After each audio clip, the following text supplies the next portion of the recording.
Карантин кезінде кәмелетке толмағандар ата-анасыз, яғни ересектерсіз далаға шығуына тыйым салынған. Алайда бұған құлақ аспай жүргендер жеткілікті. Міне, өздеріңіз көріп тұрғандай ойын балалары далада емін-еркін алаңсыз ойнап жүр. Олар тәртіп сақшыларын көре сала бәрі жан-жаққа тырқырай қаша жөнелді. Қала әкімінің орынбасары Серік Гусман, білім бөлімінің өкілдері және ювеналды полиция қызметкерлерімен кезекті рейд барысында жасөспірімдерге түсіндірме жұмыстарын жүргізіп, тағы бір мәрте ескертті. Кәмелетке жасы толмаған балаларды ескерту беріліп, қазір таңда жіберіп жатырмыз.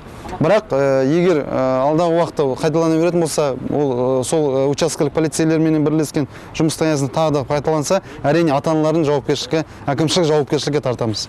Бір жағы балаларды да жақсы түсінуге болады. Олар үйде қамалып отырудан әбден жалыққан сияқты. Дегенмен әр ата-ана уақытша енгізілген шектеулерді ескеріп, індеттің беті қайтпайынша түсіністік танытып, әзірге шыдай тұрулары керек. Кәмелет жасқа толмаған балдар жаңағы берілген уақыт 30 минут дейді. Осы берілген кезде тек есігінің алдында жүру керек және сонымен қатар заңды өкілдер қастарында жүру керек. Себебі баланың аты бала, ол шыққаннан кейін бірнеше үй асып кетуі мүмкін.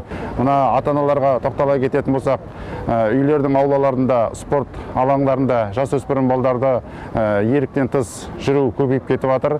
Егер алдағы уақытта осындай жағдайлар орын алып жататын болса, ата-аналарына сонымен қатар заңды өкілдеріне жауапкершілікпен тартылатын болады. Карантин уақытында ересектерге де себепсіз жүруге қатаң тыйым салынғанымен, қажет болмаған жағдайда да сыртта жүрген көптеген қала тұрғындарын байқауға болады. Ережені ескермейтіндер тек айыппұлмен ғана құтылып кетем деу әбестік. Тіпті бірнеше тәулікке қамалуыңыз әбден мүмкін. Ал полицейлердің айтуынша, жалпы Ақтау қаласы бойынша карантин режимін сақтамаған немесе өрескел бұзған 315 тұлғаға қатысты әкімшілік хаттама толтырылып, іс сотқа жолданған екен.